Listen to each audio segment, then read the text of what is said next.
Minnesota, we've been through a lot. A beloved leader and her husband murdered in their home, little kids gunned down in a church, the killings of Renee Good, a mom of 3. And Alex Preddy, a nurse who took care of our veterans. 3,000 ICE agents on our streets and in our towns, sent by an administration that relishes division.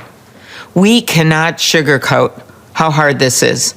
But in these moments of enormous difficulty, we find strength in our Minnesota values of hard work, freedom, and simple decency and goodwill.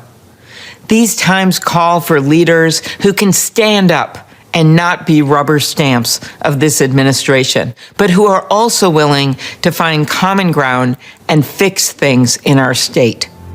These times call for grit and resilience.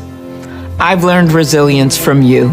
Through it all, you do not give up. You put on those winter boots in the freezing cold and bring your kids to school and bring food to your neighbors. That's Minnesota. Minnesota built this nation. We are bold about doing big things. We mined the ore that won World War II. We invented everything from the pacemaker to the Post-it note. We feed the world. And now our next big frontier is before us. Educating our kids, training our workers, expanding our businesses, protecting the people of our state. All of them. All right, folks, welcome back to the channel.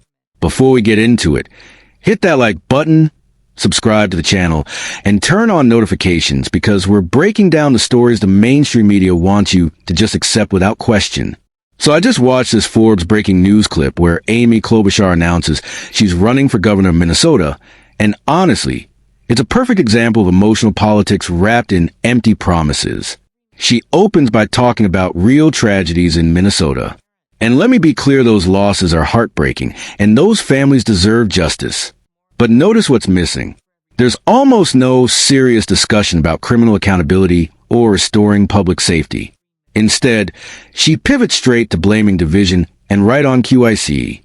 Here's the reality. ICE doesn't cause chaos. Criminals do. Law enforcement doesn't divide communities, lawlessness does. Calling ICE abusive, while cities struggle with rising crime, tells you exactly where priorities are. Then she claims she won't be a rubber stamp for the current administration. That's hard to believe when her Senate voting record shows she's gone lockstep with the Biden agenda: massive spending, weak border enforcement, and policies that drove inflation through the roof and hurt working families. What's wrong? I don't like fraud or waste in government. That's why I went after crime as county attorney. I will make sure the people who steal taxpayer money go to jail and root out the fraud by changing the way state government works. I will do my job without fear or favor. I've never shied away from taking on the powerful. That's what I did as prosecutor, that's what I did as senator, and that's what I will do as your governor. She talks a lot about Minnesota pride, mining, farming, innovation, World War II, and she's right about one thing. Minnesota is a great state, but speeches don't fix failing schools, rising crime, or businesses leaving blue states. Strong policy does. Klobuchar says her goals are to get things done, bring people together, and fix what's wrong.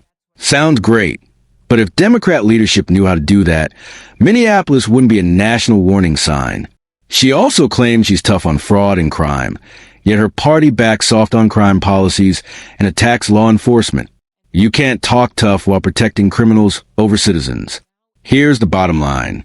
Minnesota doesn't need another career politician with polished speeches and predictable talking points. It needs leadership that supports law enforcement, secures the border, respects taxpayers, and puts citizens first. If you agree, don't forget to hit that like button, subscribe to the channel, and drop a comment below. Does Minnesota need more of the same or real change? Because this race matters.